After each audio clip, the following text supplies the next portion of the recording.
brethren come and go. So I'll keep moving on. I won't stop now. Oh yes, my Straight Talk family, whenever you hear that theme song, you are aware or you are being signaled that Straight Talk is here and ready to reach you and communicate with you wherever you are in the globe, because we are on the World Wide Web and we reach and touch you all around the globe, and we come to you from the beautiful federation of two lovely islands, two beautiful islands, I should say, and one lovely paradise.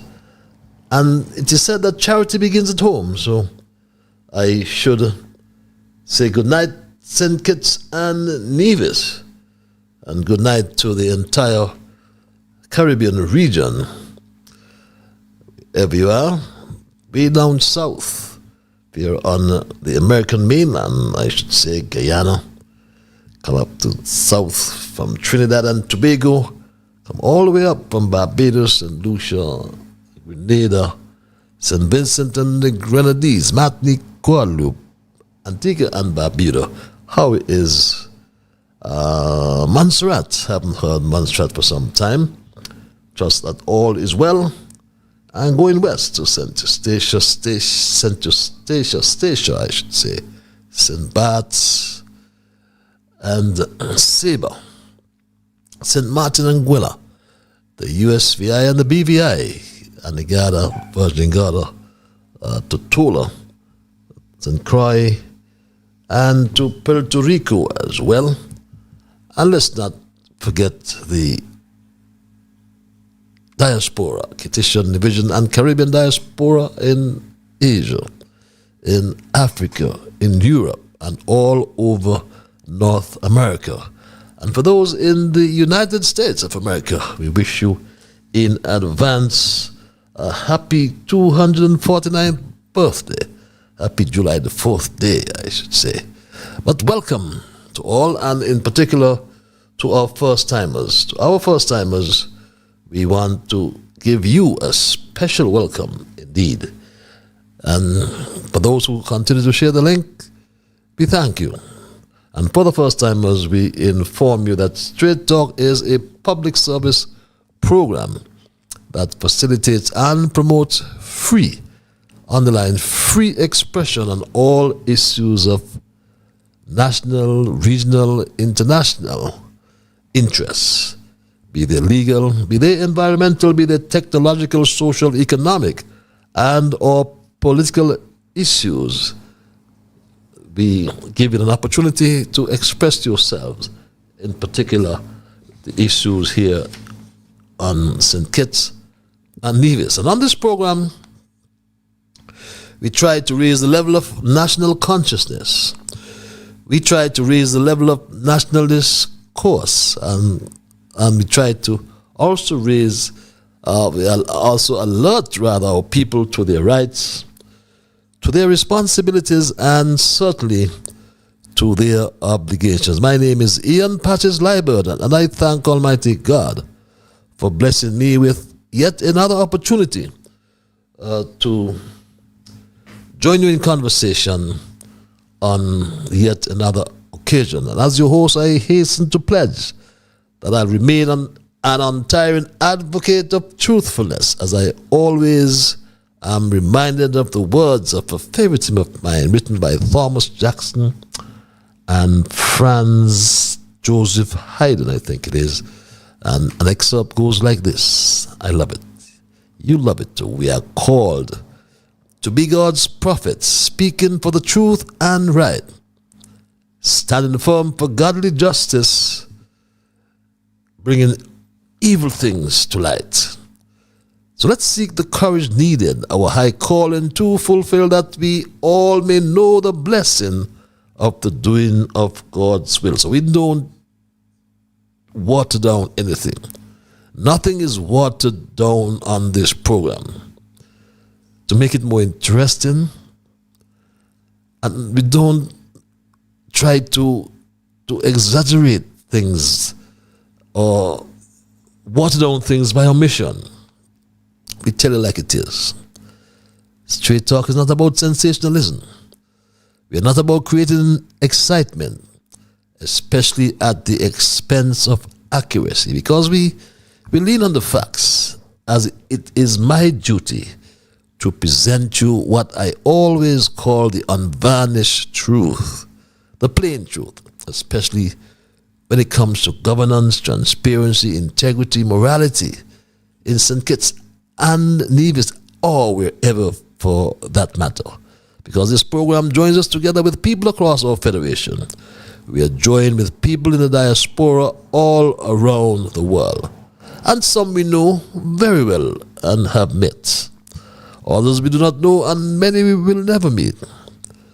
Some we will agree with in the context of truth, the positions of truth, I should say, that are advanced on Straight Talk. And some will disagree, and that's fine, because we are a different people. So we entertain a diversity in views.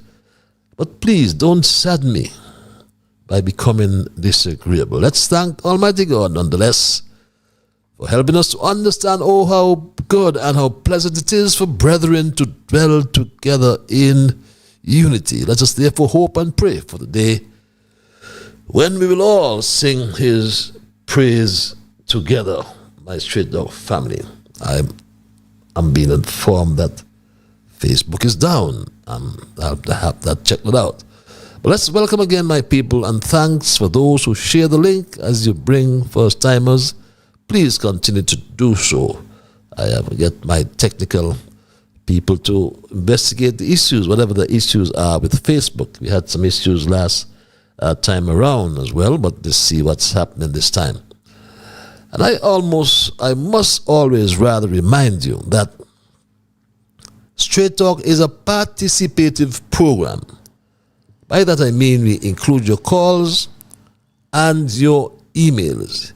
If you're so minded calling, the numbers are on your screens. There are some of you who also like what I call the cloak of anonymity. You don't want to be heard, and I can understand, because we have such a vindictive society here in St. Kitts and Nevis. You know, if you are Pam, you don't eat when labor is in control. And if you're labor, you don't eat when Pam is in control. And that we had changed, I thought, when unity came around, but it seemed to have raised its ugly head suddenly, my Straight Dog family. And that's not good news. But we give you access, if you want the cloak of anonymity, via our email platform. That too is on your screen. The address Straight Talk Patches, that's one word, at gmail.com. Straight Talk is also heard live on Alexa. So if you have that app, just say Alexa play Massive Vibes Radio. We thank the owner for giving us the access by with a nominal cost. And as we say cost, some of you have also made donations to support our efforts here on Straight Talk. And for that I say a big, big thank you. May I reassure you that no matter the size of your contribution, don't stop, because it helps us to continue this important service. It's a public service.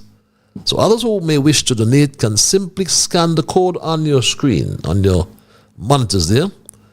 And it's a very simple process. Once you scan that code, you get the payment form, and it's smooth sailing from there on. So thank you again for your support and for helping us to keep the dialogue alive. And for the Facebook Massive, I'll find out what's gone wrong with that particular platform.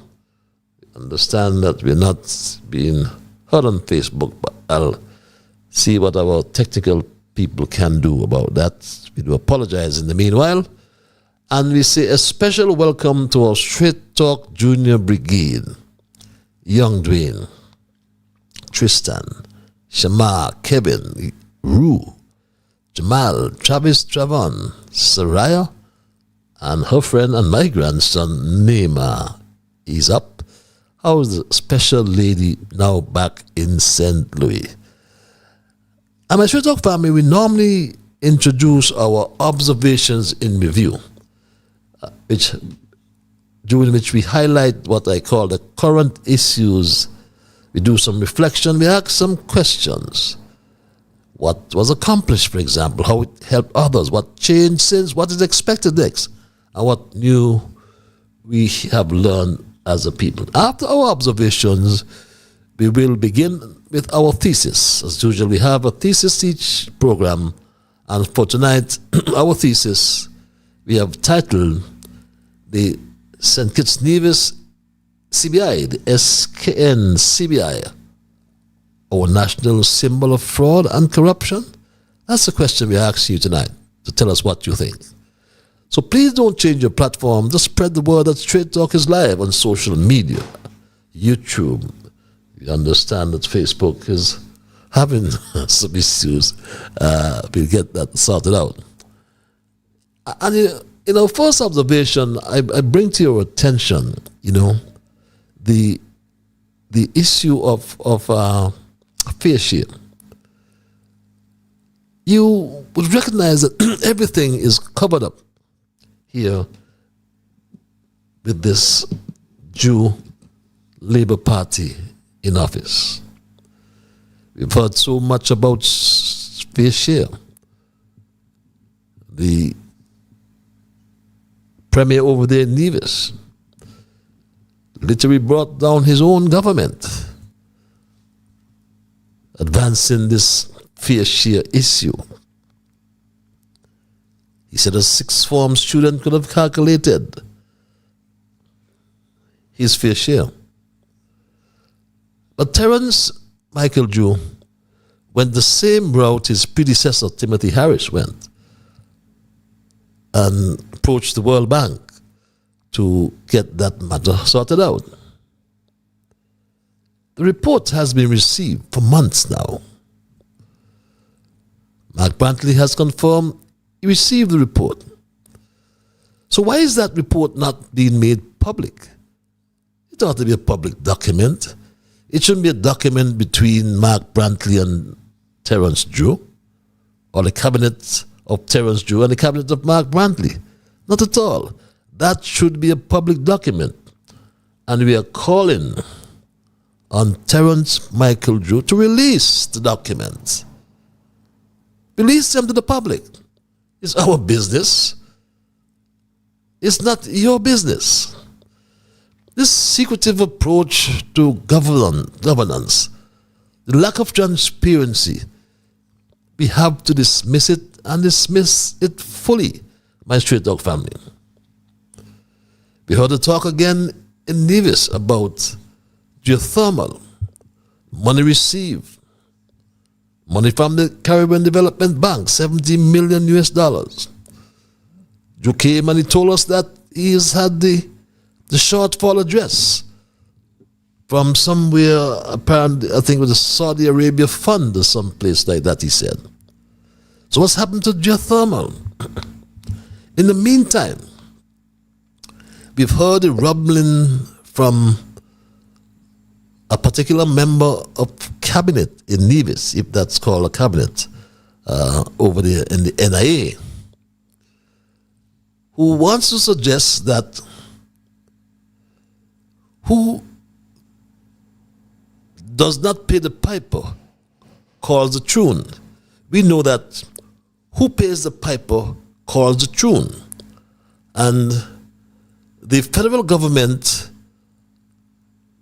according to a resolution, well, the resolution didn't say that, but according to Terence Michael Jew, will fund the development of geothermal in Nevis, and they have by resolution determined that it's a federal asset. But if the federal government is paying for the geothermal, then why would Spencer Brand have an issue like this? It would be an issue going forward as to the control of geothermal. It would be an issue going forward. My word. It would be. It can be a political issue going forward. Let me put it this way. If any government in Charlestown were to hand over the geothermal project to Basti, that would be political suicide. And I put it as plain and as blunt as that, right? And I don't see that the political organization and the political party that I am associated with have any intention to carte blanche hand over this geothermal resource and this geothermal project to anybody in Basti. Right? Okay. And I am talking plain as I am looking at you. Right? Good. That will not happen with this CCM administration. That we are going to just hand over this geothermal. This is a partnership, and we are going to be treated with respect when it comes to this geothermal resource on the island of Nevis. Well, what's his interpretation of respect is the question we ask. But as I said, he who pays the piper must call the tune. Not for Naya. Naya is of the view that it's time to squeeze St. Kitts. This is the words he used. Those are not my words. We always provide you the evidence. Here's what he said. With this federal thing, things can change rapidly, and sometimes we here in Nevis feel the squeeze. Maybe we can make St. Kitts feel the squeeze, going forward, if we find it necessary too. Maybe we can make St. Kitts feel the squeeze going forward if they find it necessary too. But reflect a little bit, my Street Dog family, that if we can combine the demand for electricity on St. Kitts and on Nevis, I believe I stand to be corrected right now. At peak demand, there's some 38 megawatts required. Of that 38 megawatts, St. Kitts requires 28, and Nevis 9 or 10. So, how would you squeeze St. Kitts? Ask yourselves the question. We ask now, how would you squeeze St. Kitts? This federal thing, things can change rapidly, and sometimes we here in Nevis feel the squeeze. Maybe we can make St. Kitts feel the squeeze, going forward, if we find it necessary too. Well, maybe we can get Nevis feel the squeeze, get St. Kitts feel the squeeze.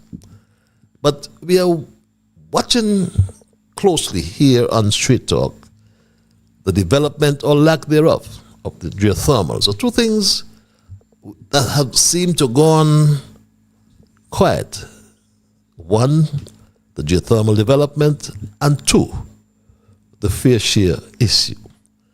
And those are the observations I'm going to advance tonight, my Street Talk family, and move right into my thesis. And my thesis, as I intimated earlier, I have titled the SKN, CBI, the St. Kitts Nevis CBI, our national symbol of fraud and corruption. That's the question I pose tonight.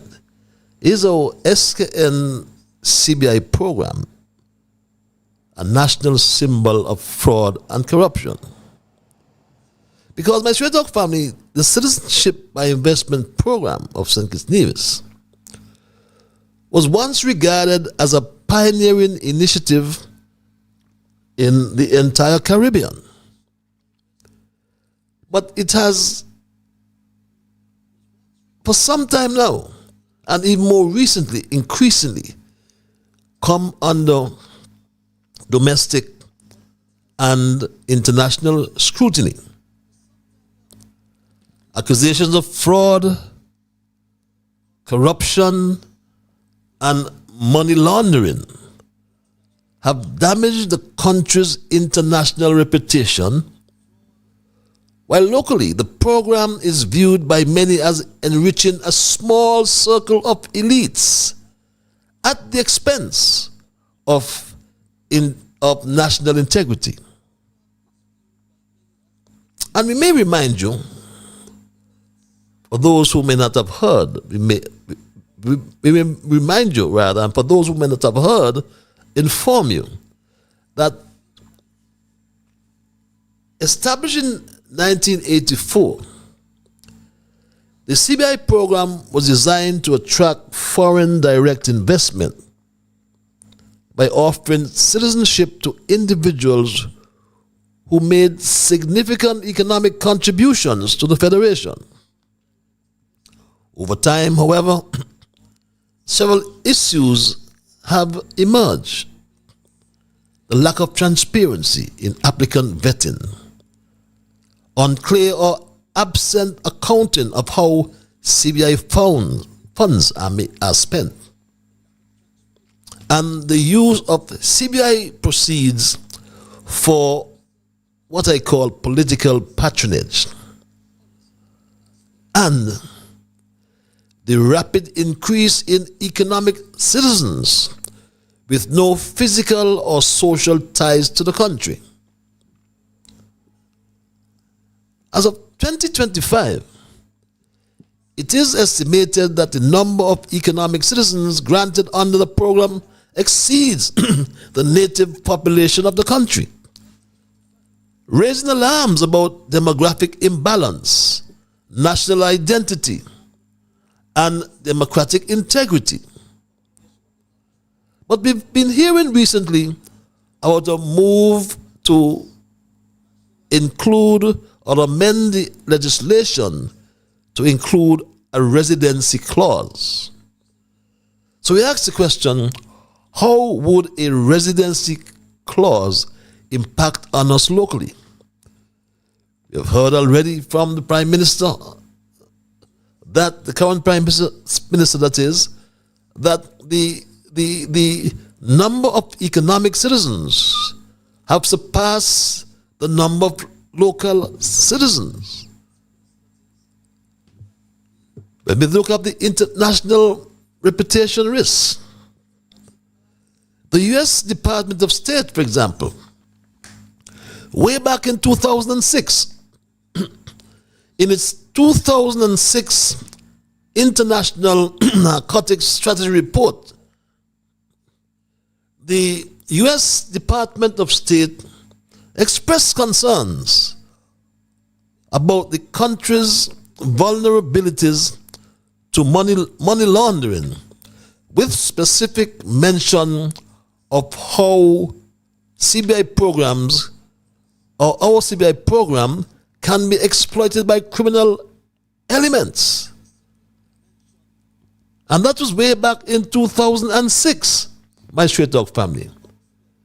We were cited by the Department of State in a missive sent to Congress. And it listed the major money laundering countries. And this report, my Straight Talk family, on your screens, cited or captioned International Narcotics Control Strategy Report, Bureau for International Narcotics and Law Enforcement Affairs. And this report, like I said, dates back to March 2006. And it reads, you can read with me, every year, U.S. officials from agencies with anti-money laundering responsibilities meet to assess the money laundering situations in 200 jurisdictions. The review includes an assessment of the significance of financial transactions in the country's financial institutions that involve proceeds of serious crime. Steps taken or not taken to address financial crime and money laundering. Each jurisdiction's vulnerability to money laundering, the conformance of its laws and policies to international standards, the effectiveness with which the government has acted, and the government's political will to take needed actions. It goes on, my Straight Talk family, in that final paragraph there. The 2006 INCSR assigned priorities to jurisdictions using a classification system consisting of 3 different categories titled jurisdictions of primary concern, jurisdictions of concern, and other jurisdictions monitored. Fast forward, my Straight Talk family, to the last paragraph on your screens there, and under the caption, changes in INCSR priorities for 2005.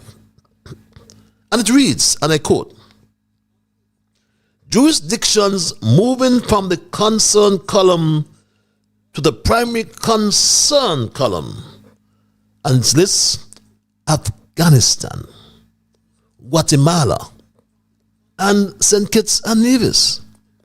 Yes, my Straight Talk family.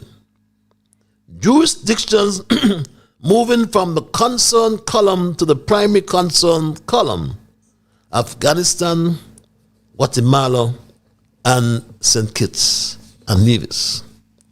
And that's nigh 20 years ago. My Straight Talk family. 20 years ago, St. Kitts Nevis was cited with Afghanistan and Guatemala as it relates to money laundering. Now, 20 years later, St. Kitts and Nevis is cited with Afghanistan, the same Afghanistan, and Yemen, countries now facing possible U.S. travel bans in 2025 due to passport fraud and identity manipulation, my Straight Talk family. That's according to the same State Department, the Department of State. You remember, the spokesperson said this some weeks ago. Yes, okay. Yeah, it's been reported over the weekend that the Secretary of State, Secretary, actually the President, Yes. would expand the travel ban to 36 other countries. A lot of them, from what I understand, are in Africa. There's already 19 countries that are affected by the travel ban to a different extent. Can you share any details, elements you have on this plan? As laid out in President Trump's Executive Order 14161, protecting the United States from foreign terrorists and other national security and public safety threats, the visa adjudication process has got to ensure that U.S.-bound foreign travelers do not pose a threat to the national security and public safety of the United States. That is, I think, a very low bar, and is a bar that every nation should be able to adopt. In this particular instance, I think that it's clear, as we're looking at providing a period of time, countries being told if they don't get to that point where we can trust them, then they've got to change the system, update it, do whatever they need to do to convince us that we can trust the process and the information they have. So that is the goal of this. The Secretary will have the discretion to determine whether or not someone is on that list, as we then also continuously vet the nature of what's happening within these conversations. And my Straight Talk family, 20 years after, having been listed in 2005, 2006, so why is our CBI program now under the spotlight 20 years after. The question we ask, my Straight Talk family, is our CBI program a national symbol of fraud and corruption? The OECD and FATF, the global regulatory bodies, my Straight Talk family, such as the Financial Action Task Force and the Organization for Economic Cooperation and Development, have warned about Caribbean citizenship programs being used for tax evasion, banking fraud, and terrorism financing. We have been warned, my Straight Talk family. Even Elder and Comrade and Prime Minister Ralph Gonzalez warned his colleagues, my Straight Talk family. You see the Americans under President Trump saying that has to come to an end. Yeah, Canada is the same thing. Britain, they start to say they're taking away. You have to apply for visa now from certain of those countries. And the Europeans now have put it inside of their parliament. Parliamentary committee in the European Union, Parliament has already addressed that question. It's going through the parliamentary process. It's just a matter of time. I saw it coming. It took a little longer because they give them some time to clean up. But I know that the money is so sweet for everybody. They weren't going to do any cleanup. Because if you really, really clean up, there's not a lot of money. Money, sweet, according to Comrade Ralph. But my Straight Talk family, what we have, if we think in the context of domestic concerns, what we have is a public asset that has turned into private gain, cronyism, and legal elites. The program My Straight Talk family has become a lucrative windfall for a small group of politically connected lawyers, consultants, and intermediaries. These individuals often secure exclusive contracts for processing applications, offering legal representation, or managing government funds, often without open tender or accountability. And one whistleblower, Philippe Martinez, hate him or love him, he has opened our eyes to many things, my Straight Talk family. It doesn't matter who the Prime Minister is. The people in charge of this multi-billion, which is between 10 to $15 billion operation, are not the Prime Minister.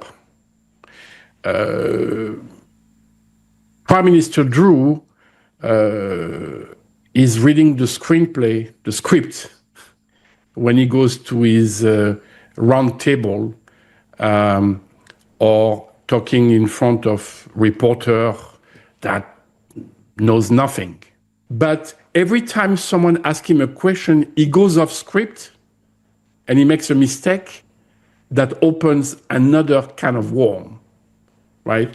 So the people that are in charge are the Chinese, obviously, and a man called Dave Bath from CS Global Partner, which is the advisor, I think since 2014, of the government of St. Kitts, right?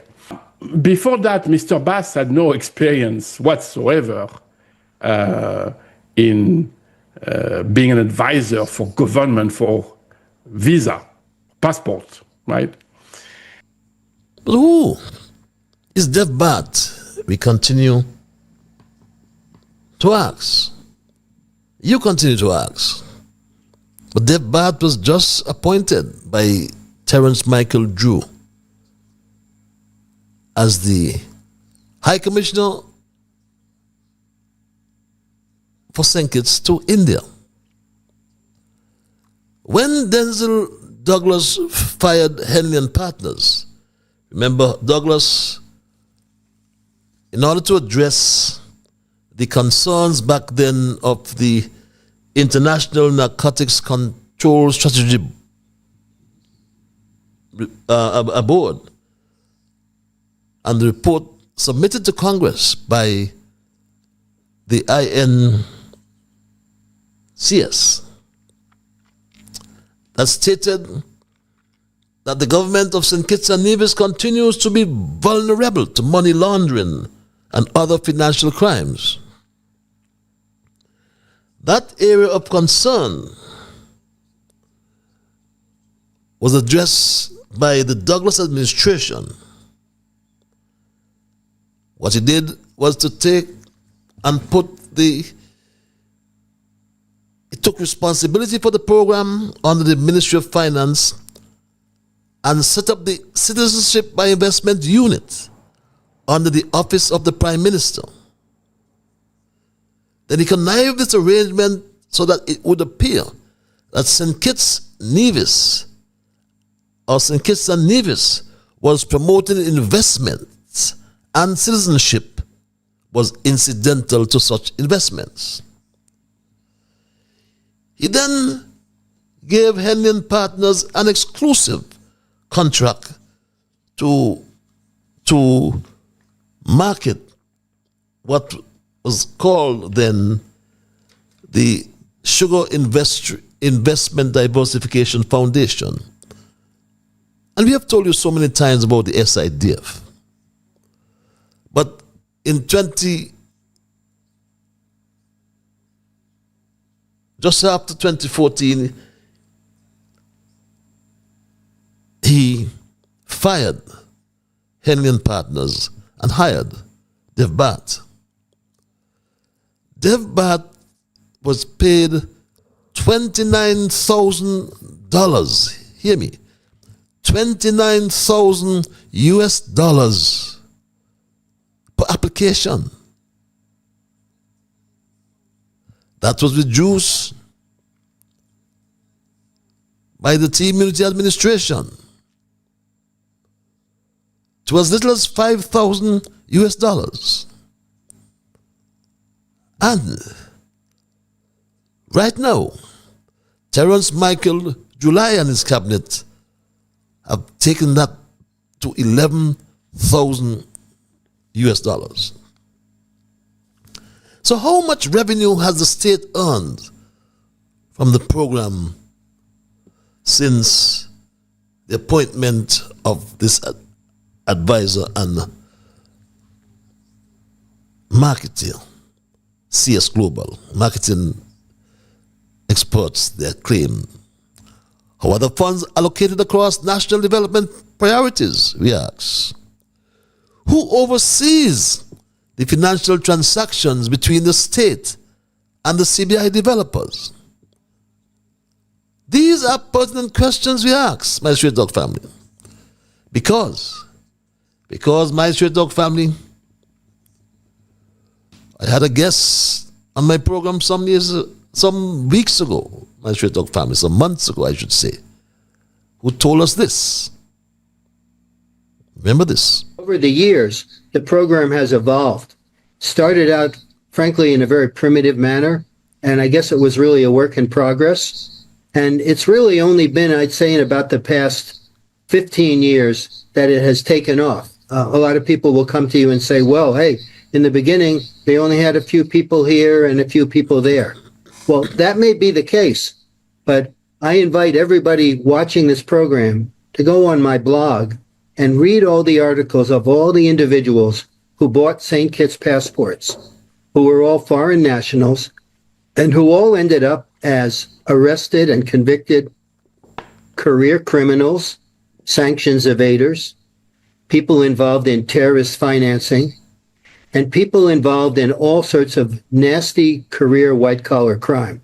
There's a long and sordid history from 1983 to 2025 of all of these dodgy individuals who all seem to qualify for the St. Kitts passport, which leads one to ask, was there ever really any due diligence, or was this whole thing just a sham made up for the purposes of raising capital? Sham, you may ask. Terence Michael July came to office and promised to restore the CBI. That we are moving along well in terms of our diplomatic footprint and to bring St. Kitts and Nevis back into good standing around the world to the point where we have regained partial visa-free access to Canada and we were able to stabilize our CBI program as a result. So that we are moving along well in terms of our diplomatic footprint and to bring St. Kitts and Nevis back into good standing around the world to the point where we have regained partial visa-free access to Canada and we were able to stabilize our CBI program as a result. So, well, partial visa-free access to Canada is something negotiated for 7 years. And government is continuous, and the Jew Labour government benefited, and we provide kudos. But we asked the question, my straight dog family, why is this erosion of our national identity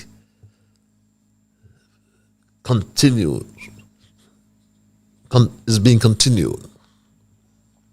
We heard a talk about a residency clause to be introduced. And yes, we agree without any residency or cultural integration requirements, economic citizens frequently have no attachment to the country.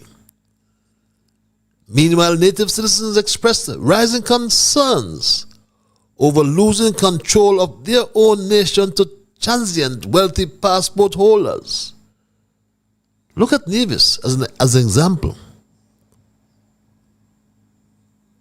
Without urgent reform, my straight dog family, St. Kitts and Nevis continues to risk blacklisting, travel restrictions for us passport holders, and damage to international banking relations. Again, we have a public asset turned into private gain. The cronyism, my straight dog family, and the legal elites. Our CBI program has become a lucrative windfall for a small group of politically connected lawyers, consultants, and intermediaries.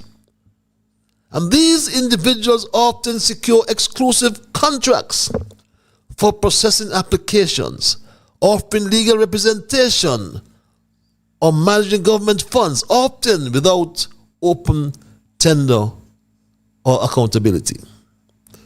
And would you believe, my straight dog family, the government has lacked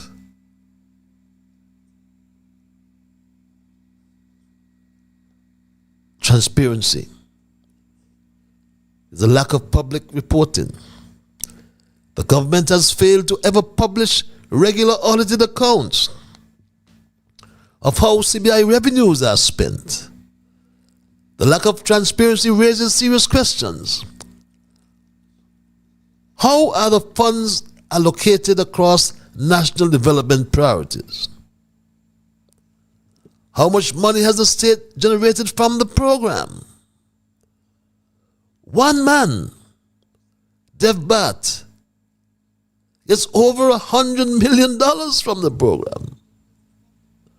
Who oversees the financial transaction between the state and CBI developers? My straight dog family, we need to enact full financial transparency. We must publish detailed reports showing total revenues generated per quarter. And of course, per annum, which includes all the revenues paid or generated from the sale of the passports. Why would we have an airport expansion project? Airport expansion project, my straight dog family. And 3,000 shares are approved. Well, an expansion project, we are told, would cost for construction $100 million US dollars. But 3,000 shares approved at $250,000 per share. That's $750 million. So where? In which bank account or accounts is the $650 million going, my straight dog family? We must be able, as a country, as a citizenship, to establish the names of companies or law firms receiving government CBI-related contracts, my straight dog family. Especially when we have one firm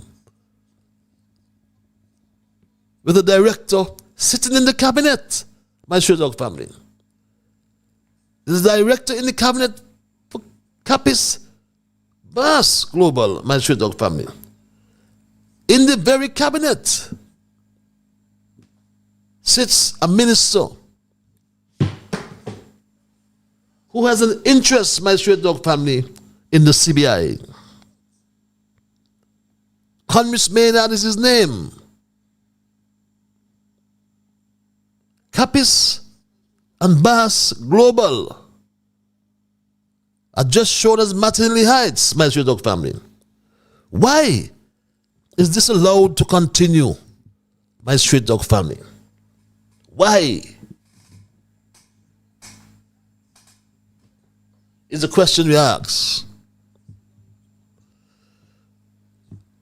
Does he get insider information for his company? Those are questions we ask, my straight dog family. Nothing has changed. All that has happened is we have a change in the cabinet and the same poop stinks, my straight dog family. We require independent, internationally recognized auditing of the CBI unit's finances. The CIU, headed by some unjust or just, whatever the name is, my straight dog family, being established as a corporation. But it's a government corporation, and it has to report to the public. And we have to eliminate political patronage and insider dealing. And we ask again, what of Capis and Bass Global Limited? Is it partaking or participating in insider dealing? These are questions we must ask, my straight dog family. Because we must ban public officials and politically exposed persons from owning or profiting from the CBI intermediary businesses. And that is what's happening in this cabinet. That's what's happening. Unless you can tell me otherwise and tell the country otherwise, we have to conclude that this is political patronage and insider dealing, my straight dog family. All CBI-related government contracts must go through a competitive bidding process, subject to public disclosure my Straight Talk family. All CBI-related government contracts must go through a competitive bidding process, subject to public disclosure. We don't want to go down the same road like the East Coast Housing Development Project. To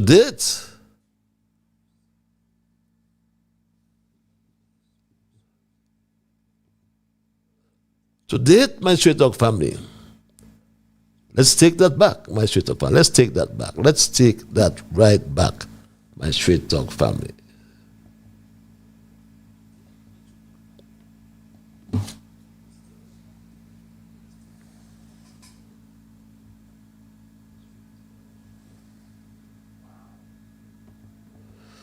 Okay, we're having a little difficulty with that as soundbite.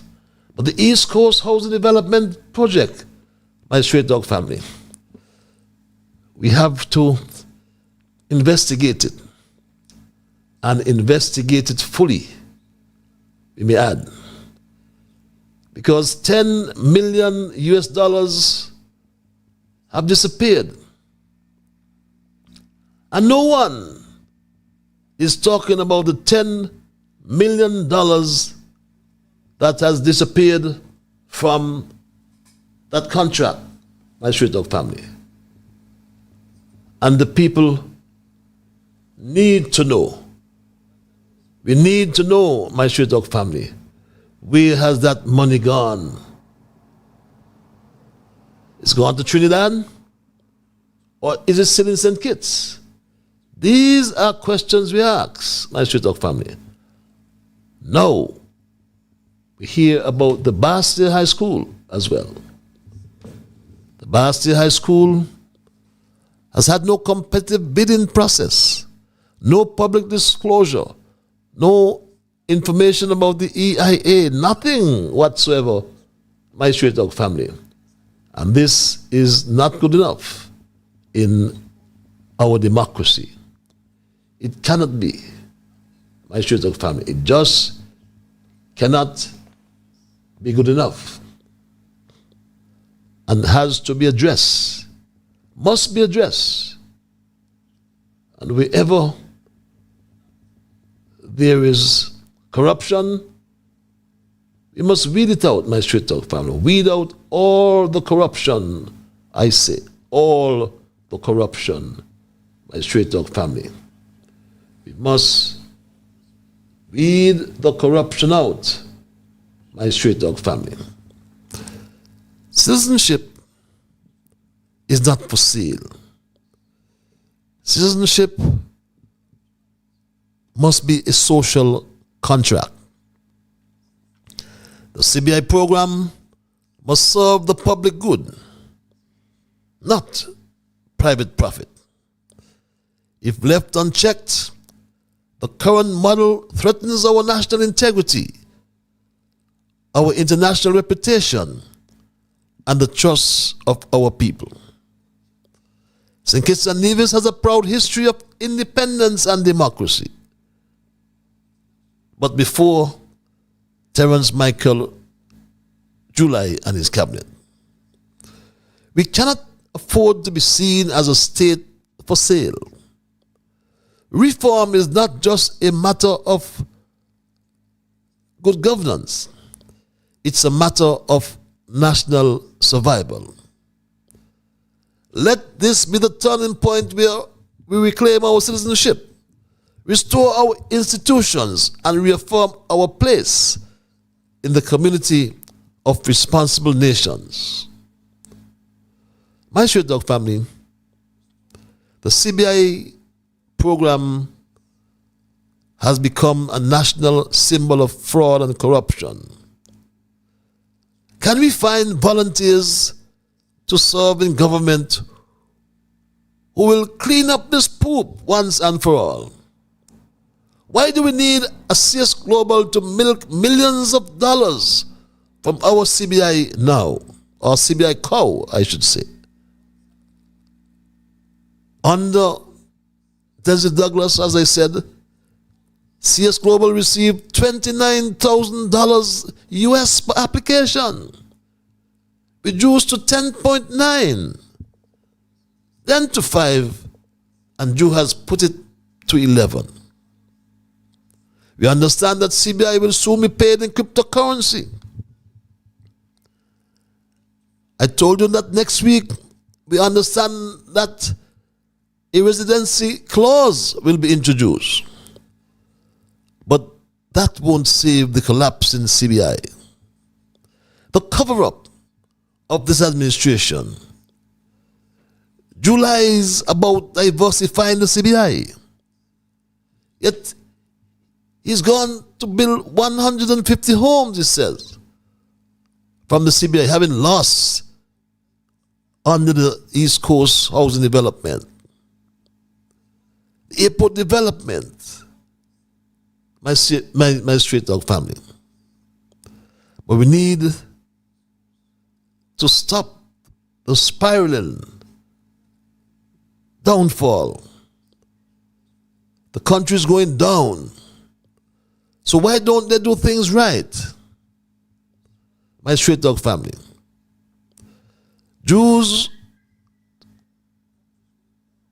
downfall is that he has made all these mistakes in 3 years that were made in 20 years. Is he afraid of Devbat and others who it is reliably rumored have corrupted him?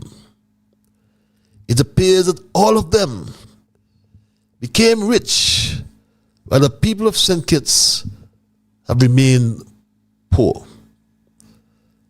Drug dealers, money laundering, and terrorism.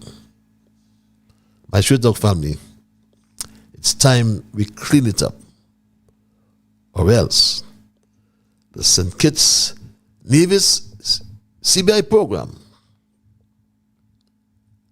will continue as our national symbol of fraud and corruption. Is it?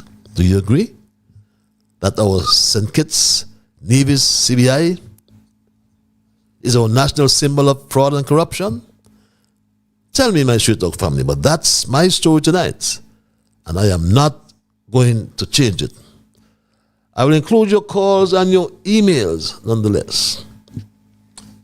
But before I do so, I must implore you, my straight dog family, to respect others.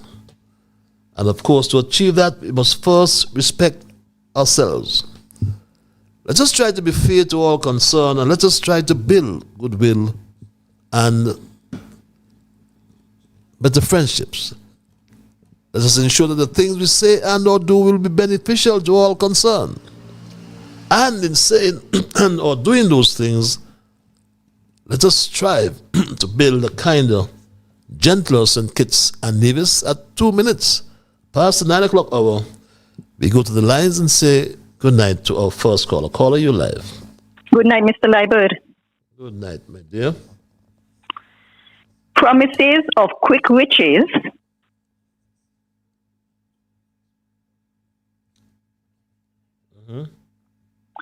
often lead to the depth of despair.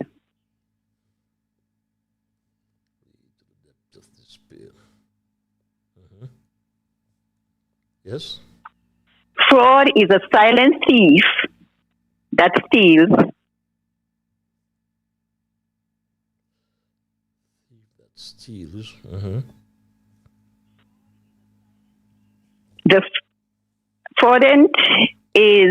fraud is a silent thief that steals the future.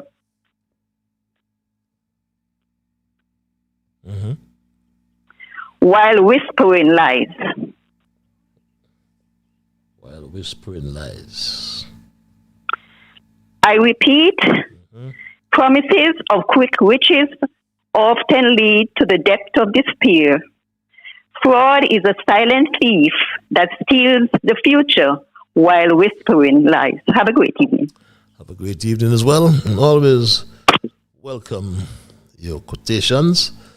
My straight dog family, always interesting. Promises of quick riches often lead to the depth of despair.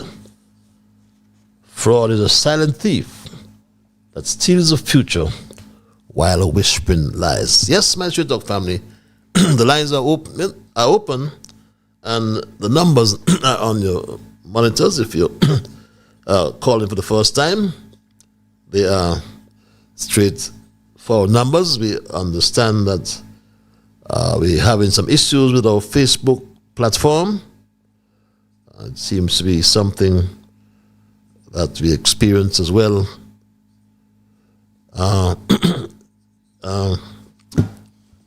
We experienced last week, so we will earlier this week that we hope we'll have that addressed, my Straight Talk family. But let's go back to the lines and take this call. It's 9:04. Call you live. Hello, call. Yes, good night, Brother Patches. Good night, my brother. Good night to all the listeners. Good night to even those who try to cancel me without a chance to enter into this upcoming election. My name is Winston Welcome, and the topic tonight was interesting. For the past couple of weeks, 3 weeks or so, the CBI, the Christoph Harbour had put a temporary hold on the CBI, but I'm glad that it is back. Now, Patches, added to what you have said, there are so much corruption with our leaders, okay? We know their names. You know their names, I believe. Why don't we weed them out? It's about time. I know there was an anticipated time for names to be called and be known from the 1st of June to the 15th. Now it's the end of the month. Who has the names? Who can call these and put these wannabe, trying to be our leaders continuously? We don't need them. I have the list too, but I am waiting for the official announcement. I'm calling upon the United States Department because election is coming up and election could be called at a premature time. Let us know the names before election call, and we should know the names now. Now the leaders who are rallying citizens to continuously bring them back to power,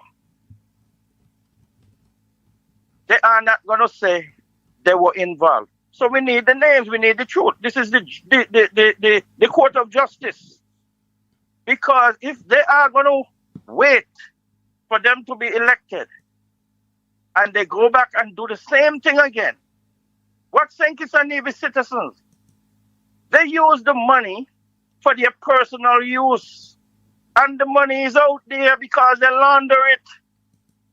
And if that money is laundered, it is sitting somewhere in the bank, and those are funds that could have been great use to each and every citizen of the Federation of St. Kitts, including even people who are in the diaspora, because we are in the diaspora all over the world for reasons. Some of us couldn't stand the political backlash and tribal situation in the Federation. That's why a lot of us are out here. I, for one, is one. I wasn't politically assaulted, but I see the situation going back then since in the 80s. I came here young. And we need to call these names out so that they could be barred, and the people who they are rally to change their mind from them, because if we bring them back, it's going to be trouble, it's going to be chaos. And next week, I'm going to start to call names, and who want to sue me, and who want to extradite me. Bring it on, because my back is broad and I could fight. And if you're going to expose yourself to suit, no point to calling the names on this program. Let me forewarn you Okay, because I'm not going to be that medium. So unless you have factual information, respect that. unless you have factual information, you don't do that, please. Okay, but thanks a lot for your. So thanks a lot for your information. We when we speak and we raise issues, be assured that Straight Talk always have the evidence, you know. Good evening, Ambassador Libert reads this email.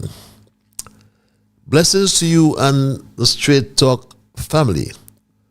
I read that the VAT is going back to 70%, or has gone back, that should be, and the stipend of $250 will come to an end. Nothing lasts forever. How can you take from those of us who need it? Is when there's nothing going on for persons to increase their daily means of living. Broken promises and the vulnerable are suffering. Is Dr. Joe going to come with another bag of tricks on Monday? Wake up, people. My Straight Talk family. Yes, he has a broadcast on Monday. He must tell us about the fair share. He must tell us about the amount of shares approved of the Bastille High School, the EIA, also the amount of shares approved on the expansion of the airport as well, my Straight Talk family.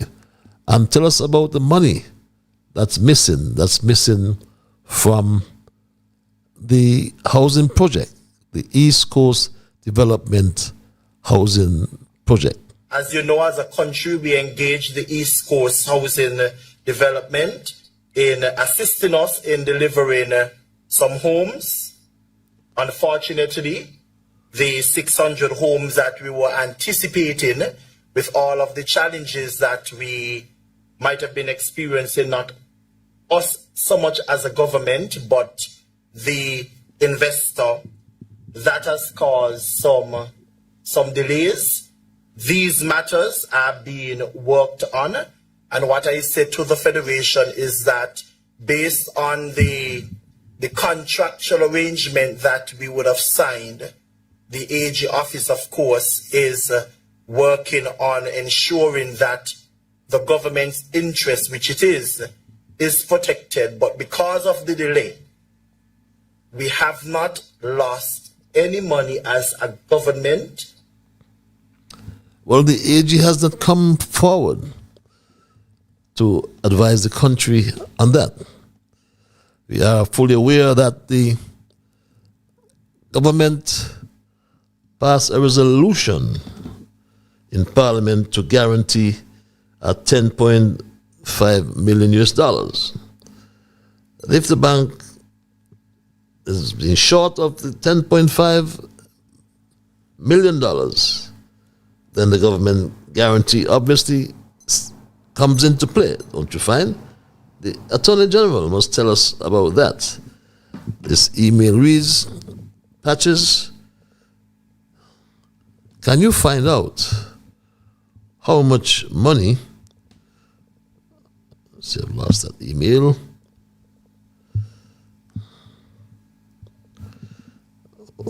Bear with me, my Straight Talk family. Bear with me, my Straight Talk family. Yes, Patches, can you find out how many Galaxy applications were processed by Shannon Harley, the cousin of the Attorney General, and how much she made from the prison project? Asked this question. That question again. How much money has Shannon, the cousin of the Attorney General, and how much she made from the prison project? That's, I no doubt, is a rhetorical question, and once that information comes to hand, we will get that information for you, my Straight Talk family. But in the event you have just joined me, we are looking at the CBI program, the St. Kitts and Nevis CBI. And we asked the question, is it our national symbol of fraud and corruption. Because back in 2006, 20 years ago, my Straight Dog family, we were listed, we meaning St. Kitts and Nevis, were listed in this INCSR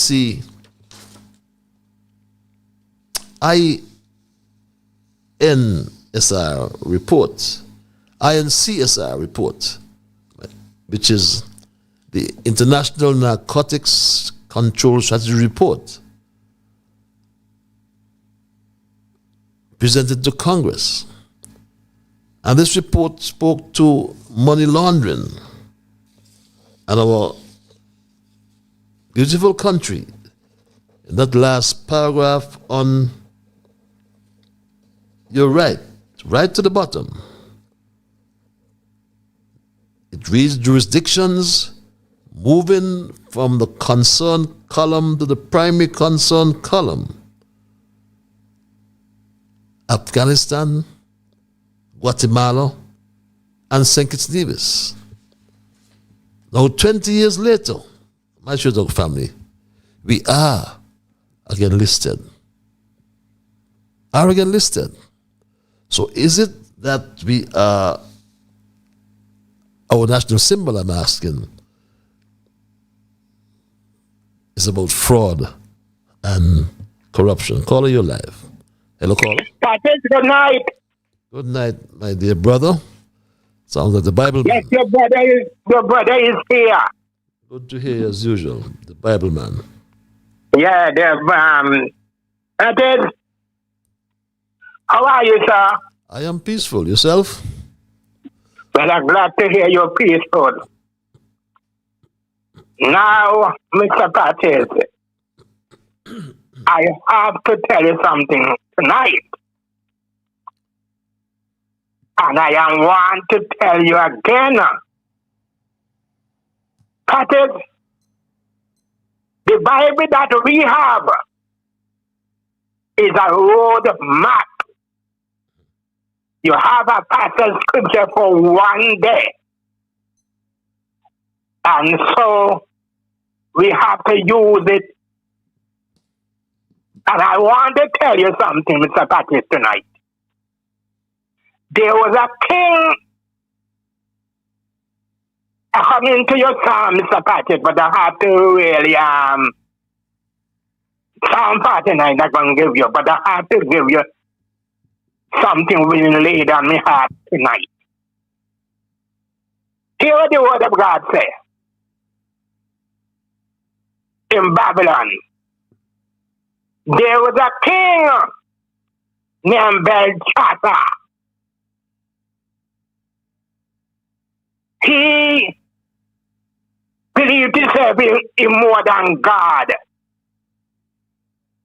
He took all the golden vessels out of the sanctuary and he concubined them and they started to drink. But nobody could have stopped them. And when he done, and do what you have to do, God intervened. He had no writing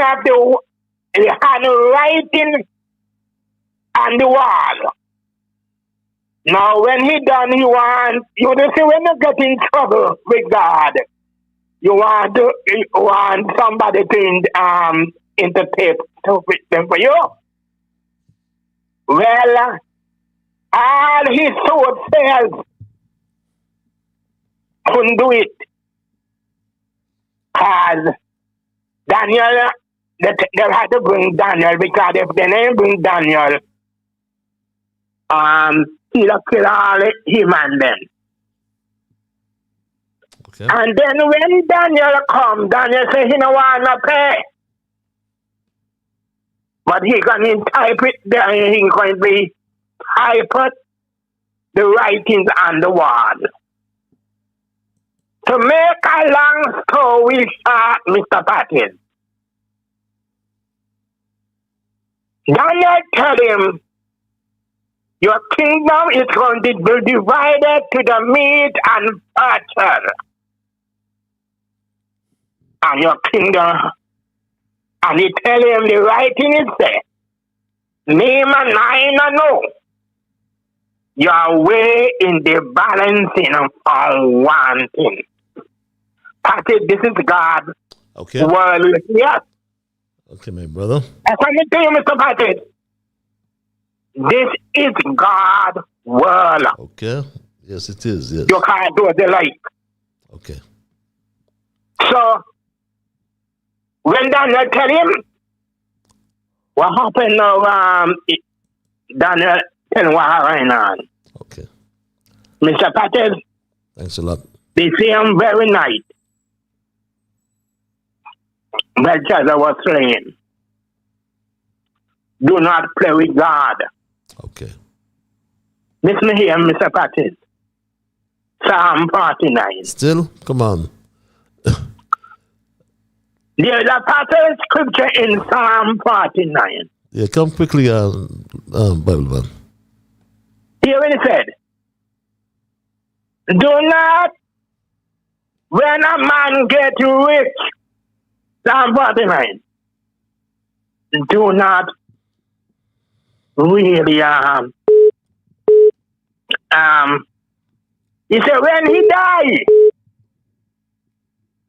he take nothing away with him. So, that is, okay. Who want to really, listen here, who want to rip off the poor people and believe themselves that God now watch. Rather watch them. Okay. One of these good days, you're going to hear. And this thing is Nevis, Mr. Patel. We all is going to rejoice one of these good days. Because God is saying it's Nevis and in his hand. Okay. Because, yeah, I know. God is looking over all of us. Okay. Thank you, Mr. Patel. And have a pleasant night. Thank you. God bless you and keep you. You understand, Mr. Patel? I wish you the same, my dear brother. All right, all the best. Mr. Bible man, thank you as usual for your spiritual interventions. You did give us a long sermon tonight. We always welcome them. We go back to the lines and say good night, call you live. Good night to the humbling Ian Patrick live, but good night. Good night, sir. Good night to Straight Talk. This is Mr. Politics here. Mr. Politics, how are you, my brother?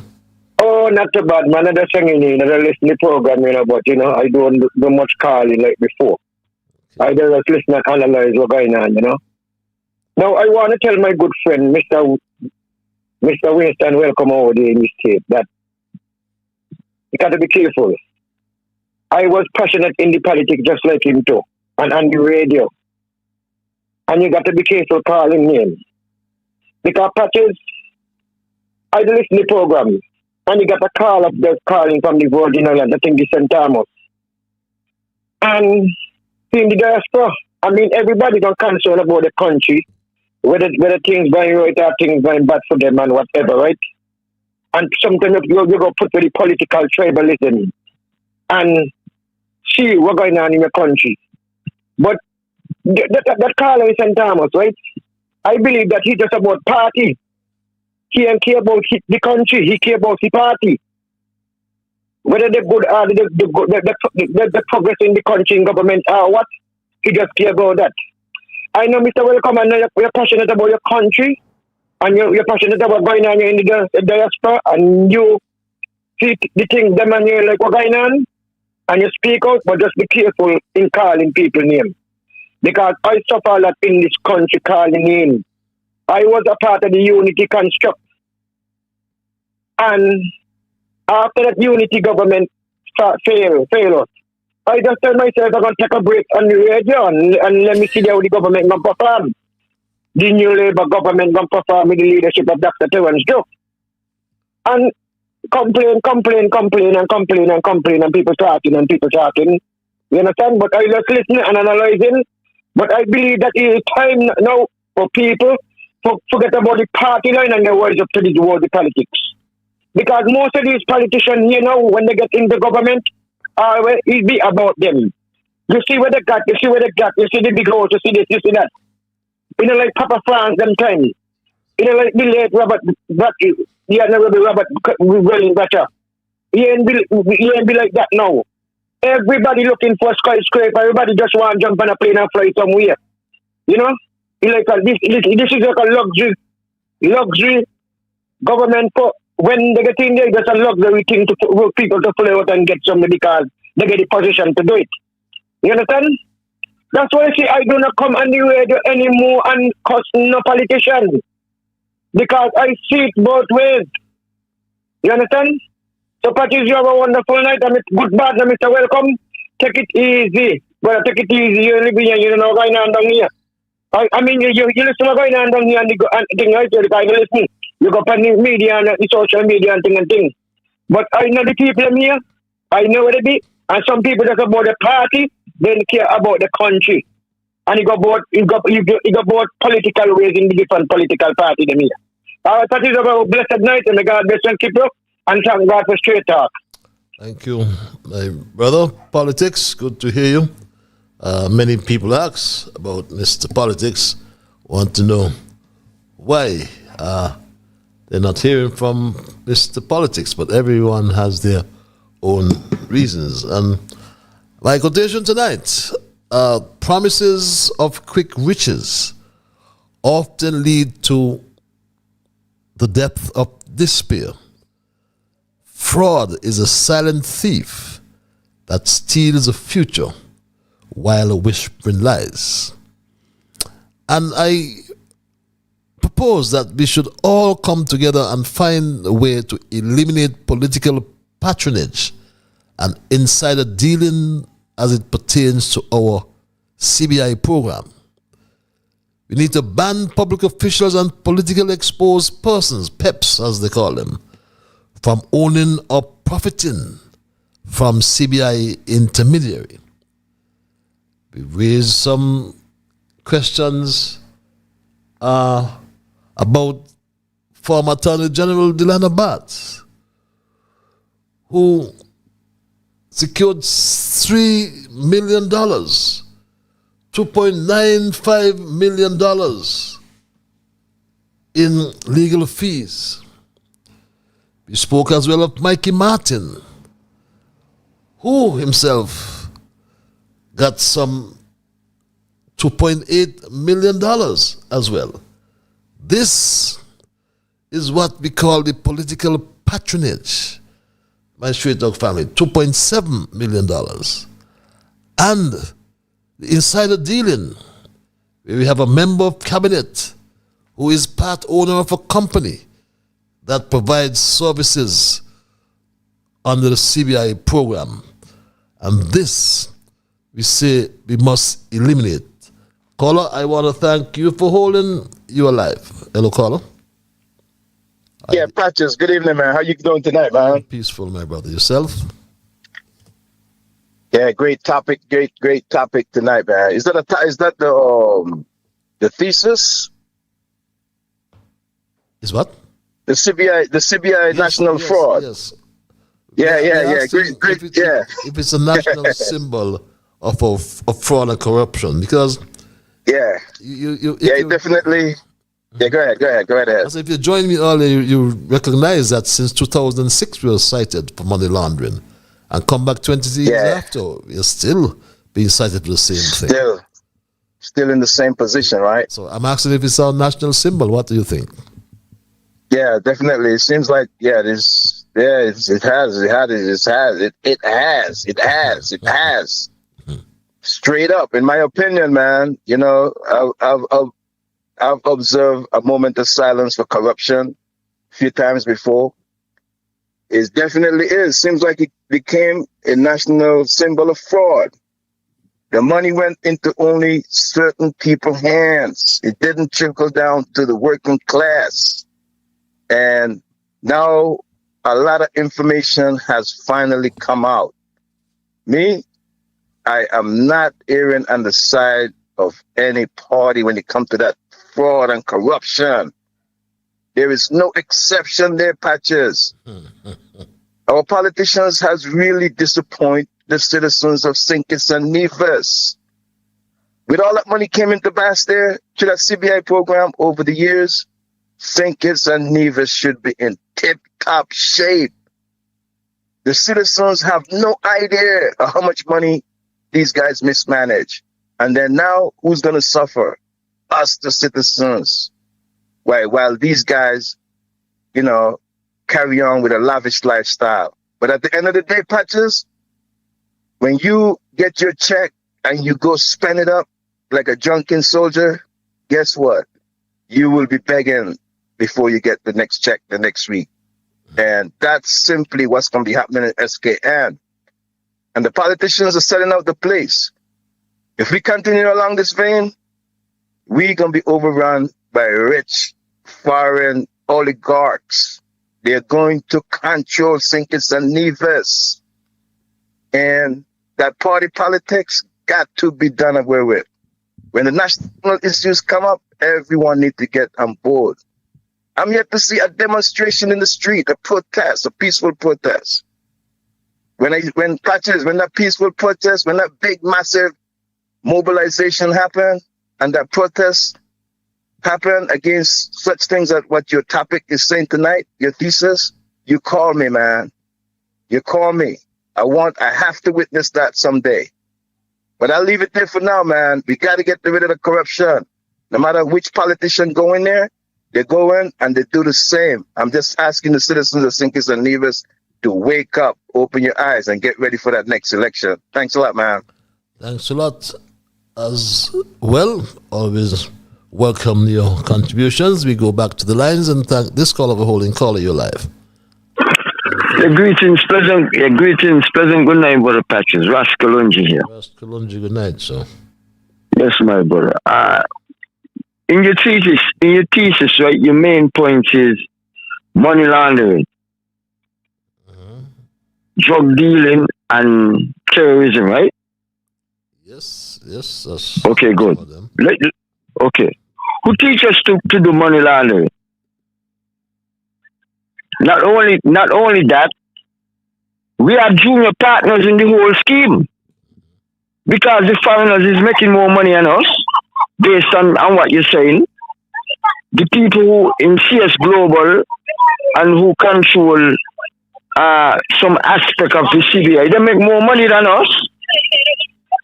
The local people who making money, who got all these millions of dollars, they're the junior partners in the whole system, based on what I'm hearing. So what's the point? I'm trying to get the point. No, what I'm saying, CS Global, right? Jim, you said that Jeff Bad was making like $29,000 or something like that for each application. That's how he started, but right now he's down, I think, to 10,900. Good. You understand? But he's not a local person. Right? And what I'm saying that the black petty bourgeois, the local black petty bourgeois, who in league with these people and who making big money also. You understand? We have them in every country. We have them in the metropolitan countries.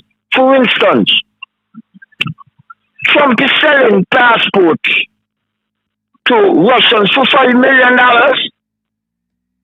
Right?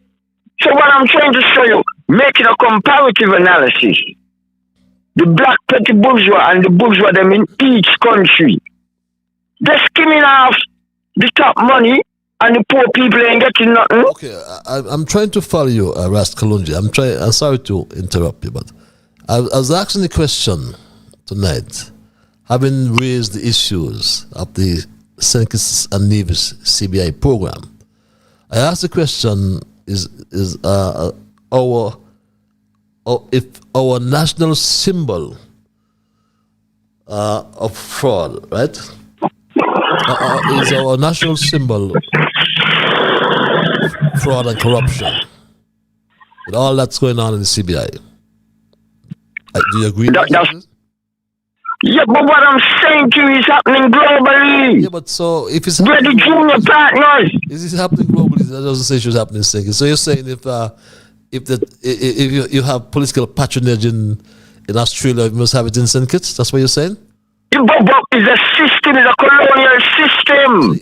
Once you got that, okay, let me show you an example. In the Sahel, are you trying to justify it? That's what you're saying? I'm not justifying. I tell you, we got to repent. But the point I'm making, right, is global. It's a global system. For instance, don't get so excited, man. Just relax. Don't shout and so. The point we are making, right? I have tried to make is that the CBI program must solve public good. You agree with that? I don't have no problem with that. Hear what I'm saying. Solve the public good, and it must not be for private profit. But what I'm saying to you, my brother, the black petty bourgeois who involved in this thing locally, right, is the people in the metropolitan countries teach them to do these things. It's a system. Let me show you an example. In the Sahel states, if you have any minister in government have an overseas account, can't be in government. But they want to wipe them out. The point I'm making is that these people want to mash up our CBI. That's the intention. Men saying that the corruption is correct. But what I'm trying to show, okay, you're talking about terrorism. Who created Al Qaeda? The United States government created Al Qaeda. I don't think we get in any place with this discussion here, right? Because because you don't want to face the fact. No, but you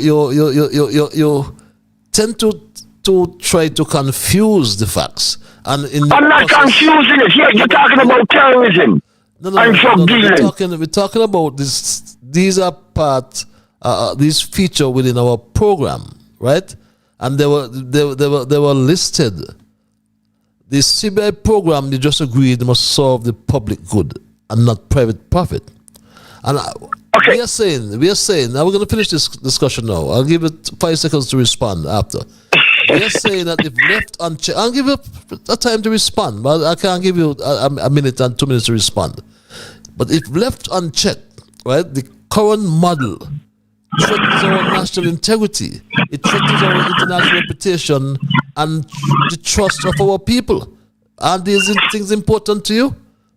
But I'm not disagreeing. I'm not disagreeing with what you say. I'm not disagreeing with what you're saying now. Tell me about Africa then. I'm saying. But hear what I'm saying. You got ministers here that overseas accounts, and all the administration them. What I'm saying to you, in the Sahel state, you cannot have an overseas account. Okay. And the same imperialist forces want to wipe them out. Okay. And let me say something. Let me say, before you go. Yeah. Last program, you're talking about the Prime Minister is a Marxist and a communist, right? Show me one of the policies which is Marxist and communist. We live in a capitalist country. Okay. Well, thanks a lot for your you see, but you know what I'm saying to you, you don't want to deal with the things in the proper way. Okay, my brother. Thanks a lot for your contribution as usual. My good friend Ras Kalonji, always passionate about your views, and we thank you as usual. But the fact is that we are saying we want to make this the issues are real. Let this be the turning point where we reclaim our citizenship, restore our institutions, and reaffirm our place in the community of responsible nations. That's important to us, you know. St. Kitts and Nevis has a proud history of independence and democracy. We cannot be seen as a state for resale or for sale. So reform is not just a matter of good governance. It is a matter of national survival. Don't give me no cop-out, but this person or this here doing this or they taught us this. We are saying we must change our direction. As the quotation advanced tonight, promises of quick riches often lead to the depth of despair. Fraud is a silent thief that steals the future while whispering lies. The CBI program we submit must serve the public good and not the private profit. And we are saying our citizenship must not be for sale. It must be a social contract. We are also saying that CBI-related government contracts must go through a competitive bidding process subject to public disclosure. You mentioned, and we mentioned Dev, yes?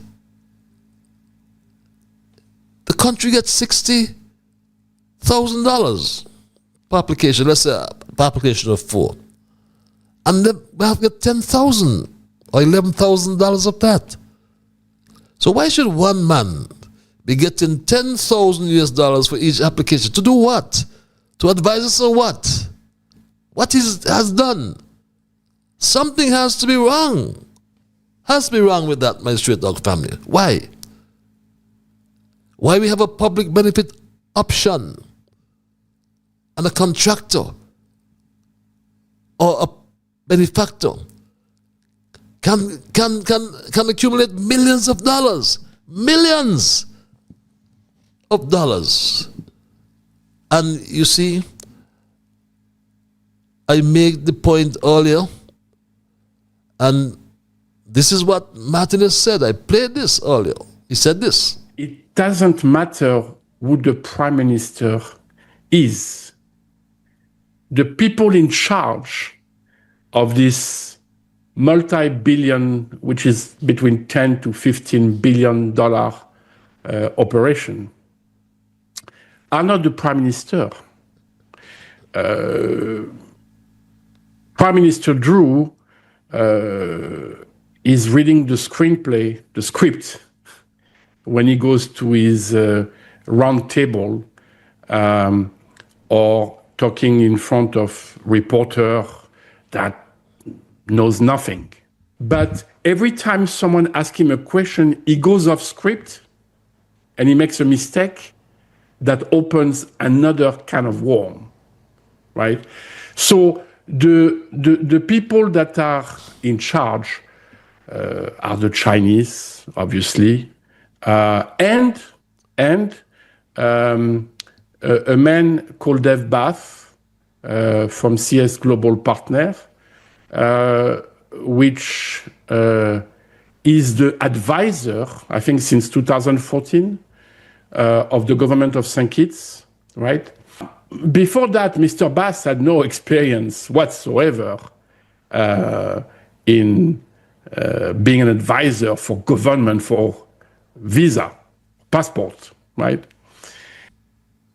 And my straight dog family, how many of us know that come next week, July the 7th, we did agree that we're going to take July out of our calendar. Or at least that was a suggestion given to us. But come next week, the European Union, my straight dog family, is holding a meeting with Caribbean countries to discuss citizenship by investment, CBI programs.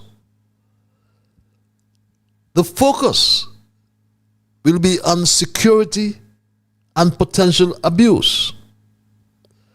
The European Union has concerns about these programs and their impact on the EU's visa policies. Caribbean nations are working to address these concerns, they say, and strengthen their due diligence process. What are the key concerns or key points to be discussed? The European Union is concerned about the security risks and potential for abuse associated with CBI programs, particularly in the Caribbean. They are also worried about the impact of these programs on the EU's visa-free travel policies. Caribbean nations are actively working to address the EU's concerns and strengthen their CBI programs. According to them, this includes implementing enhanced due diligence measures, mandatory interviews, and unified regulatory authorities. We understand that the central bank is establishing a regulatory body. The meeting aims to facilitate dialogue between the EU and Caribbean countries regarding CBI programs, with the goal of finding a mutually agreed path forward. The meeting could lead to further discussions on specific measures to address the EU's concerns, potentially impacting the structure and operation, I should say, of CBI programs in the Caribbean. The Eastern Caribbean Central Bank, yes, as I said, is working on a regional regulator to set common standards for CBI programs across participating countries. So telling me what happened in the past or what country did this is immaterial. It's about us.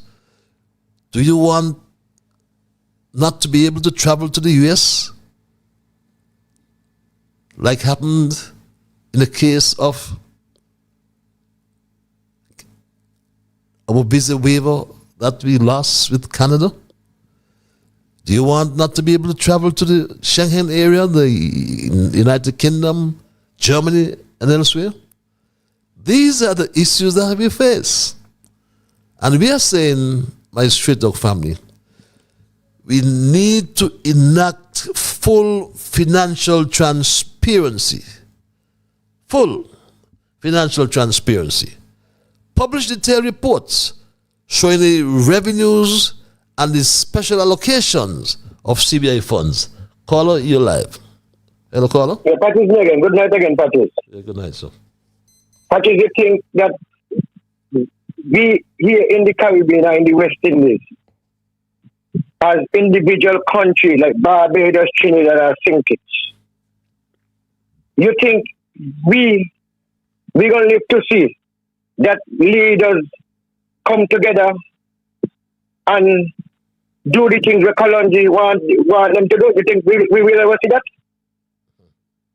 Parties will never see that. It's all about greed. Everybody just looking for something. Every leader's out there just looking for something and want this and want that. You understand?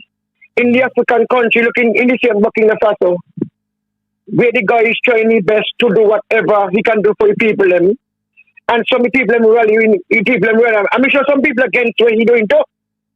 Because them country got millions of people. In a small country like us, and we're so political bitter against one another. But Kalonji, how we Caribbean people gonna come together and repent? Repent about what? Repent for what? About what? You understand? A fish thing to me head. What on by the morning can't come good evening. And the Bible, it's not the Bible get to follow. Everything is just about the Bible. We got to follow Bible prophecy. And if we don't follow Bible prophecy, we're gonna get caught up. Man just greedy. Look in Ukraine and Russia. Look in the Middle East. You understand? Them are people, human beings just like me and you. And we look what they're fighting for. You understand? And causing us all these war, causing us down here now to lose, maybe something, lose tourism or anything. Next war, we're going to come all them these things. These are things we got to speak about with individual leaders in our country. We got to speak about the individuals for the country. We got to know that too. Nothing wrong with what you're saying, you know, we come together. You know. But we got to speak about the individual person who we put run the affairs of the country. We just can't come and talk about come together. We won't come together. Hey, Brother Kalonji, I know you believe in your African ideology and this and that, right? You believe in the African thing too. But if Africa now come together, how we down here? Well, Africa is a continent. And getting educated people, getting the people or whatever people, and other British people can only go there and brainwash them with our and things. How we gonna come together, Colonji? Well, nothing with Western, but you got to start a yard before we go abroad. Yes, my brother, okay. Okay, then, Brother Patrick, you have a wonderful night again. God bless. Thank you very much. God bless you as well. Yes, it reminds us we got to dance a yard before we dance abroad. The program, if we are honest, has become, apart from facilitating money launderers and fraudulent activities, has also become a lucrative windfall for a small group of politically connected lawyers. Think about it. A small group of politically connected consultants and intermediaries. And these individuals secure exclusive contracts for processing applications, offering legal representation, or managing government funds, often without tender or accountability. And this is the cronyism I speak about. These are the domestic concerns, my Straight Dog family. A public asset we have turned into private gain. Caller, good night, you're live. Hello, caller. Good evening to you, Patrice. How are you? Good evening, my dear. I am peaceful. Yourself? I'm giving God thanks. Yes, I see those dimples. Yeah. Yes. Yes.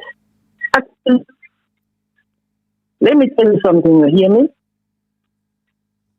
I won this politics for a while, a long while.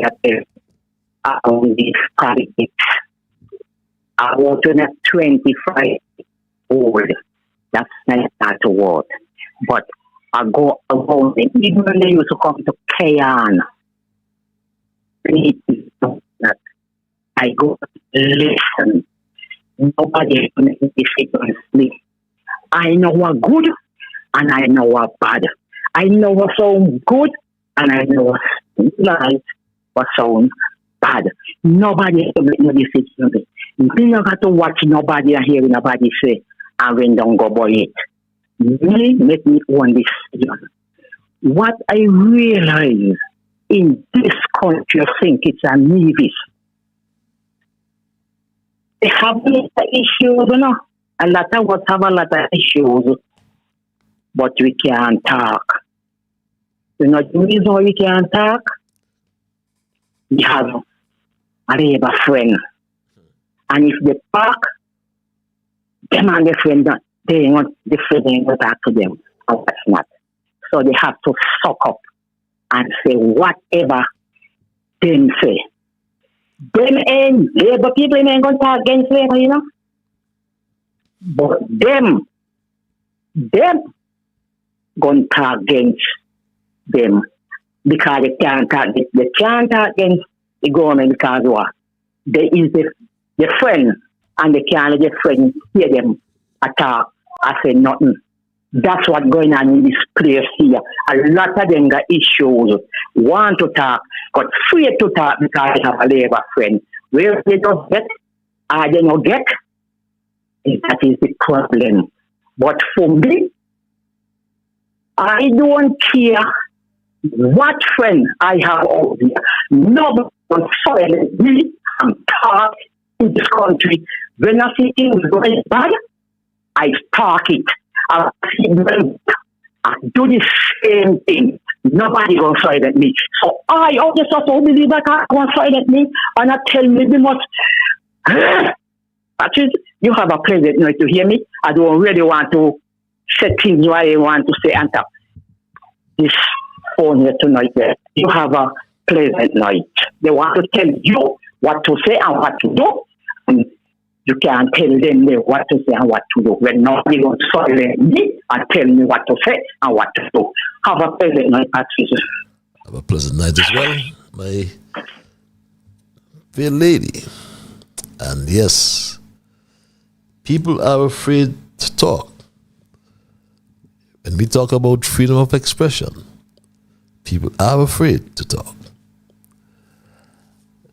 People are afraid to exercise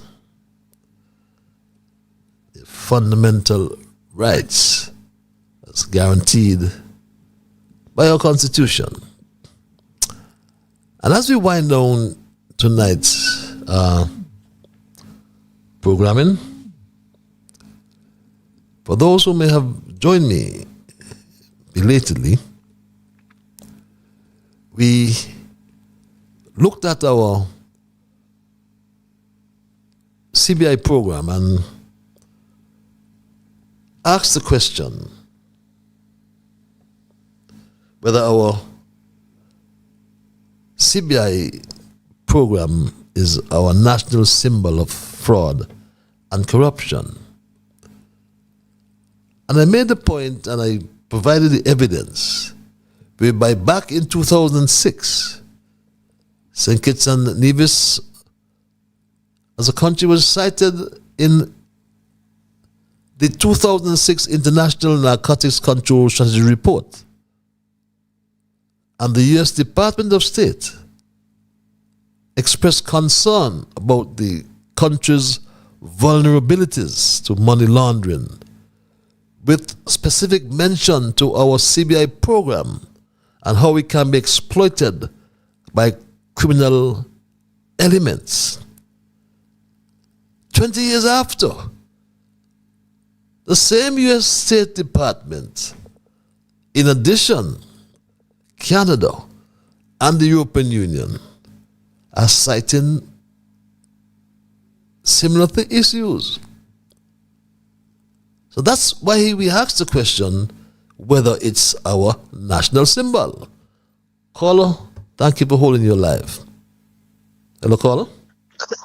Yes, Brother Patrice, thank you again. This is my last call. Before I get into my plea to the people of St. Kitts, I would like you to explain what is money launder to the world. But I hope every ears in St. Kitts and Nevis will hear this. And fraud. Now, I am saying to the people of St. Kitts and Nevis,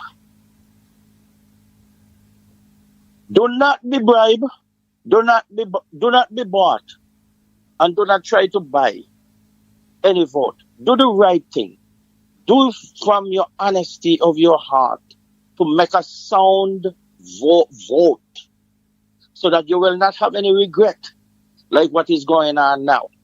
Look back in the past and look where we are now and where forward do you need to go, and see if you are going to be influenced by any interruption that contrary to your precious heart. But I will leave it there.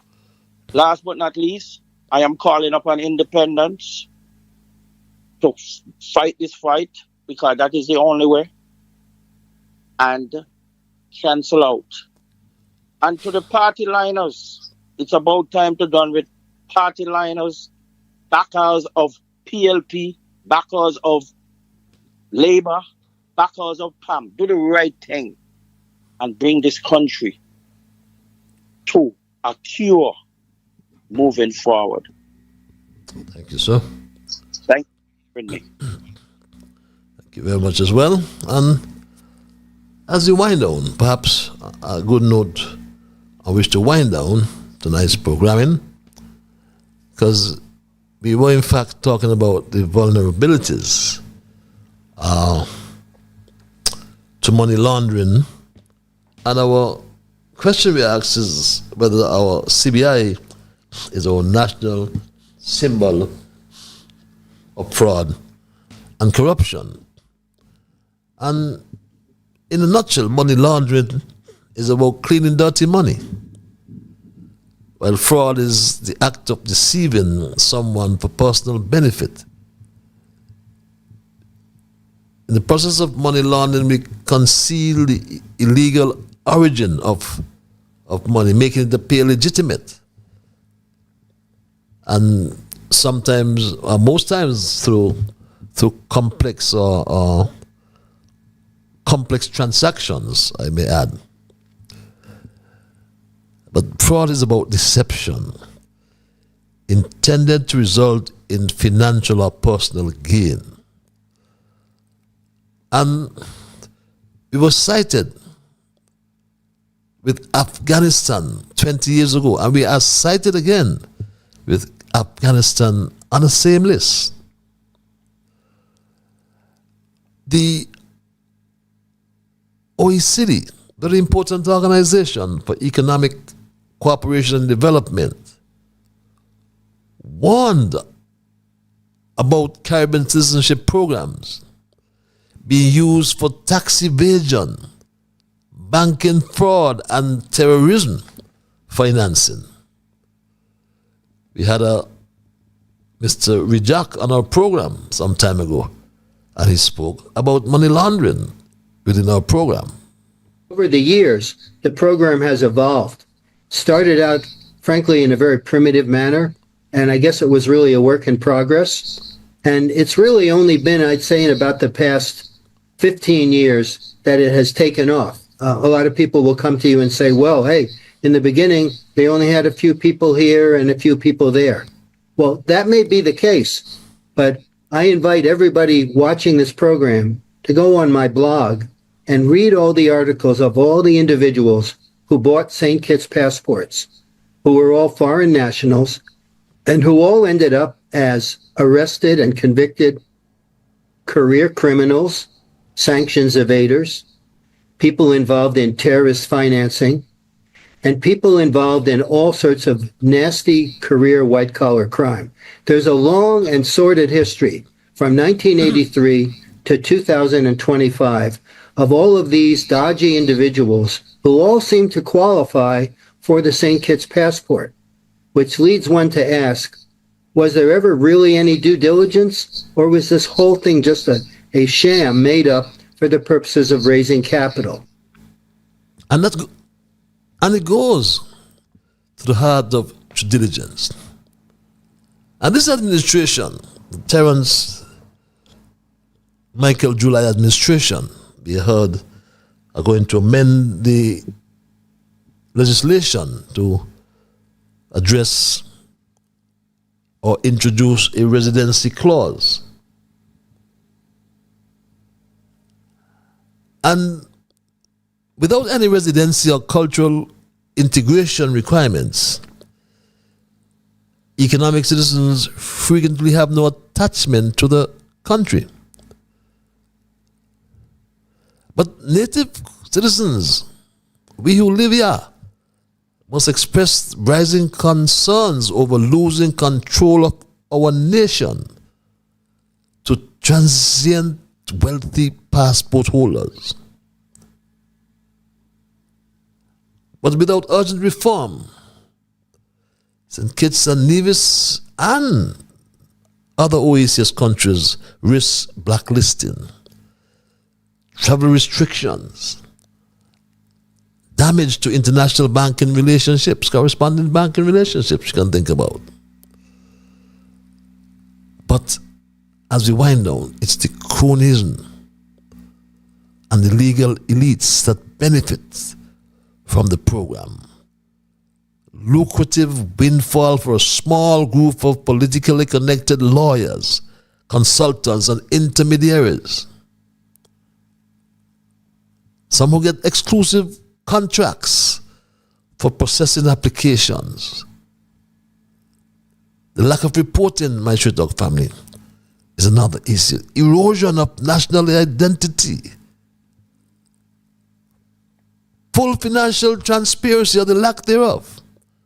We must publish detailed reports showing total revenues generated, allocations of CBI funds, and the names of companies or law firms receiving government CBI-related contracts by Straight Dog family. Here's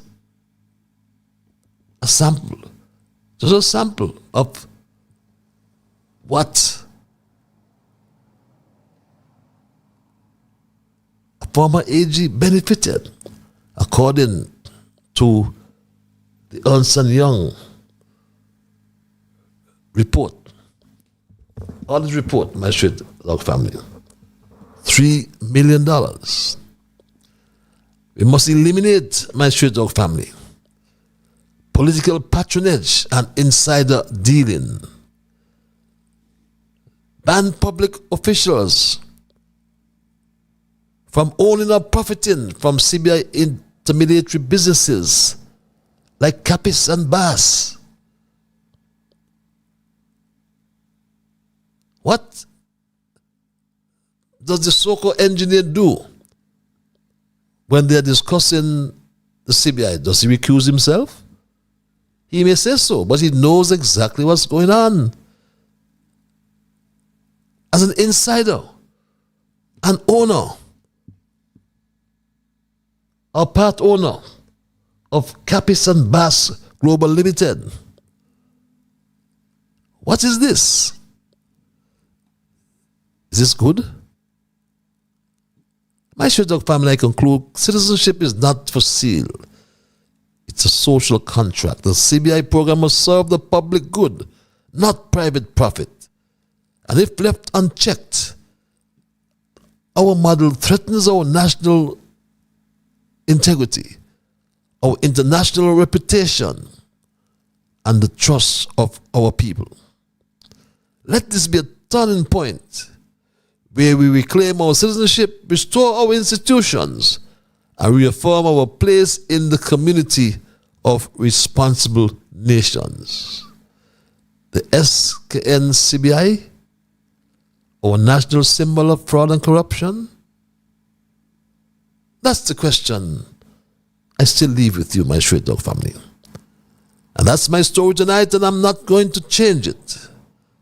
But I want to thank Almighty God for guiding our conversation tonight.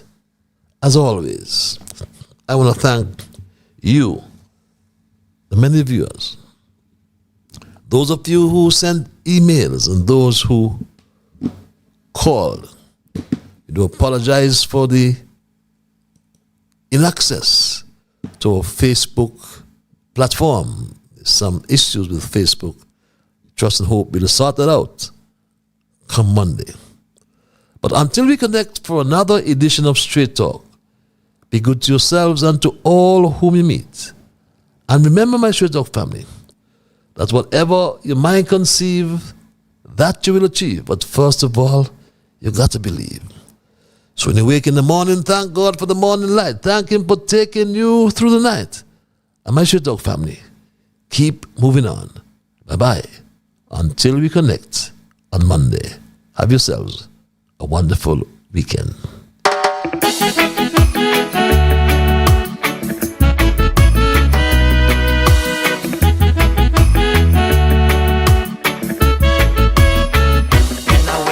The morning, I thank God for the morning light. Give Him thanks and praises for taking me safely through the night. For the rest of food and loving care,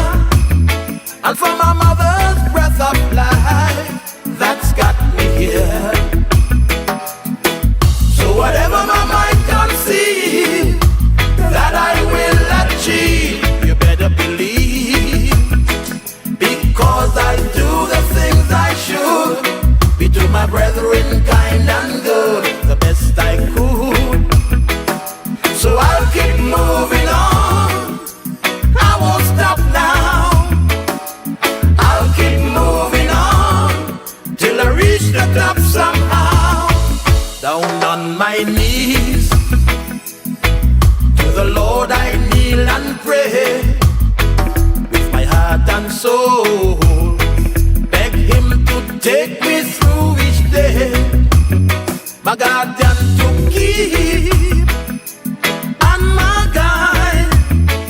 Over every step I take, he will preside. So whatever my mind conceive that I will achieve, you better believe, because I do the things I should. Be to my brethren kind and good, the best I could. So I'll keep moving on, I won't stop now. I'll keep moving on till I reach the top somehow.